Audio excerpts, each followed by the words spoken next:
Okay, we're back. I'm going to go straight to the PowerPoint. Share screen.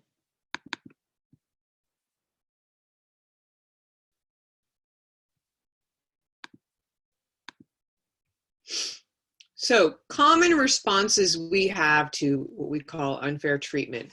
And again, it's our perception of unfair treatment. Other people may agree that's unfair, but it's something that we feel we're being treated unfairly. Sometimes we try to persuade, right? If we feel like we're being treated wrong, or we're not getting our fair shake, or someone's not seeing what we need them to see, right? Unfair treatment. We try to persuade. We say, I mean, as students, you do this all the time with your professors, right?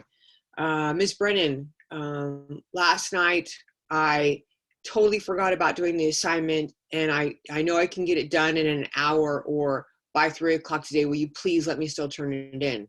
Persuading. Or, Ms. Brennan, you gave me this assignment, and I don't feel like we had enough time to do it. And so I need some extra time. Can you please do that for me? That's a better example than the first one. So we do it persuading. You've done it when you feel like your parents, let's say your parents say, you know what, you're 16 or you're 14 and you're not allowed to sleep over anyone's house, right? And I've heard this from students that actually pretty common, or what I've heard pretty common in Mexican families, of the traditional family structure. It doesn't have to be just Mexican families, but traditional family structure of kids aren't allowed to, if parents are really overprotective, that kids aren't allowed to sleep over at other people's houses. So you might feel like that's unfair because maybe your other friends are able to do it, but you're not able to do it. You're not able to have a sleepover, right, with your friends. And so you feel like you're being untreated fairly. And so if you go to your dad, if your dad is the one that makes the decisions, or your mom, you'll try to persuade them, right? And tell them how many people are allowed to do this, and you're old enough, and you do your chores, and you try to give all these reasons why you should be allowed to have this particular privilege. Seduction. Don't get carried away with that word. Seduction just means trying to be charming, right? Trying to charm your way into getting what you want when you feel like you're being untreated fairly. We do that with our parents too, right? Girls to their fathers and boys to their mothers. We know how to, kiss up or cozy up to our parents to get what we want, especially the opposite sex parent. We know how to do that. We sometimes, when we feel like we're being untreated badly, we are aggressive with our words toward people, right? We tell them to, F off, or call them names, or flip them off, or we do all kinds of ways when we feel like we're being treated badly. We are verbally aggressive. And then obviously the last one is when we're feeling like we're being treated unfairly, is we can be physically aggressive, right? We might take physical action. We might go and slap that person, or we might throw something at them, right? So there's different ways. Hopefully, those are what we call the common responses to unfair treatment. Hopefully we'll find in this lecture, you'll find other ways to deal with conflict. Okay. So 3 types of conflict, what we call pseudo. I want you to think about what the word pseudo means. Simple and ego. So first of all, pseudo, what does pseudo mean? Something that's pseudo something. Okay, so pseudo means fake, right? So if I'm thinking of pseudo conflict, a fake conflict, let's think about that. Where do you think that conflict is coming from? So pseudo conflict is about perception, right? We talked about that earlier, about perception. You perceive something's going on when there's not. And usually that's just we're bringing our own junk to the table, basically, our own background, our own history, our own story, the story of our life, the story of our background, the stuff, how we're perceiving things, which again is also a lens through which we look through life until we start cleaning up that lens. But our history, our personal history, affects how we see the world. So oftentimes a pseudo conflict is around something that we perceive is going on that's really not going on. Okay, it is definitely about related to a difference of interpretation and also how we communicate the issue, or how the issue is communicated, how we feel we're being communicated to.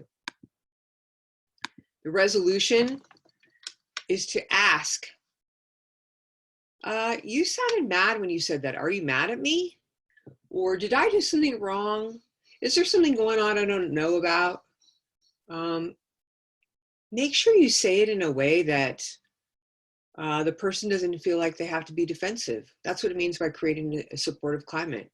So they don't have to feel like they're on the defensive, like you're attacking them, right? You don't want to be verbally aggressive.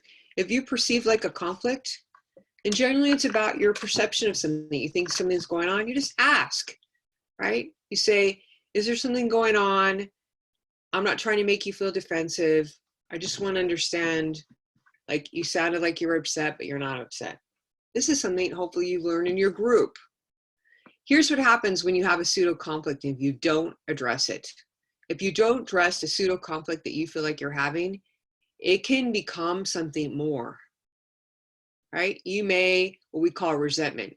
You may think something's going on, and then again, it could be about just personality. That person acts that way again, and you take it personally, and you have another pseudo conflict, and now they're building upon each other, right? Now it's becoming something more than it needs to be, because you've been perceiving that something's wrong when maybe there's nothing wrong. Maybe it's just your personalities are clashing. So what you want to do is, we talked about active listening. Active listening, and that should be an L right there. That's a little mistake. Is you want to stop, look, meaning stop. Stop what you're doing. Look at the person. Ask for clarification. Listen to what they're saying. And then paraphrase what they're saying back and paraphrase the feelings. So if someone asks you if everything's going on, you want to give them your full attention. Listen to what they're saying. Paraphrase back to them what you heard them saying. And then talk about your feelings. And that's how you can actually, a conflict that could become a big conflict can bring the energy down if you just approach it in a way of this. Approach it when it's happening. Don't wait. If you don't, sometimes you can't, you have to wait. But if you can just approach it and deal with it right there and be done with it, but do it in a way where you can both sit down, look at each other, and talk about it in a calm, collected manner, without being aggressive, without also accusing people of things. When we accuse people of things, we have to take responsibility for our own feelings. So we'll just say, I felt this way when this happened. That's different than you made me feel. Okay, so again, that's going back to that, how you establish your supportive climate. Okay, simple conflict. This is around, you want to relate this right to secondary tension. This is around how you're going to carry about, like, either your ideas about your project, or what kind of procedures or group agenda procedures you're going to have. Or this can happen if, let's say, if you're working in politics and you having a disagreement over a policy. So it's not necessarily, it's not personal. It's over something that you're working on, different than like something that you're feeling, but something that you're working on. It's task oriented. So the first thing you want to do in the group is make sure that you're all on the same page, right? You want to make sure that you all are in agreement of where you're going. What's your goal, right? If your goal is this, do we all understand each other, right? Take a problem solving approach, means what's the problem? How can we solve it? Keep focused on what your goal is, right? Or even if you're going to talk about the problem, what are the issues? Is it personality issues? Is it perception issues? Is it time issues? What's going on? What's causing the conflict around these things? Always privilege facts over opinions, right? Facts can be proven true or false. Opinions are usually how we feel, and it's our perception. Our perception, again, remember that when I talked about the lens, our perception is skewed.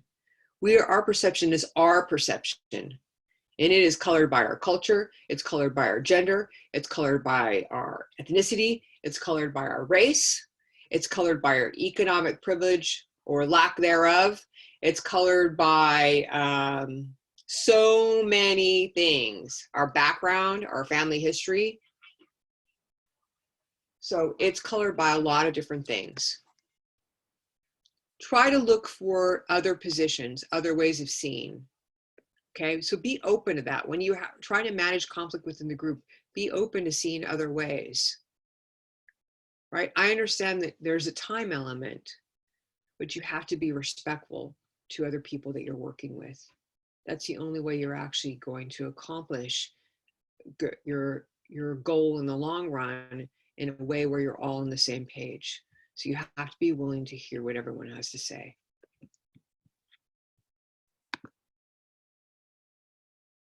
Okay. Make the conflict in the group everyone's concern. Just don't make it. If there's two people not getting along, make it about the entire group. Don't make it about just those two people. Don't tell those two people, hey, work it out. If it's in the group dynamic is also supporting and creating what's going on. Is it just the people and their personalities? The group dynamic is also, again, supporting and perpetuating this. So as a group, how are you going to deal with it? How are you going to manage it? How are you going to discuss it? If there are decisions that you're not all on the same page on, wait, take a time out, come back to it in 24 hours, take 12 hours, but take time and put the respect of your group and your group communication first.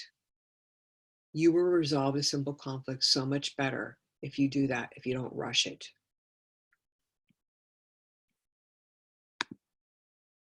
Okay, I'm gonna stop there, and it looks like I'm gonna complete this video now, and we'll go to, I will start another video to continue this lecture.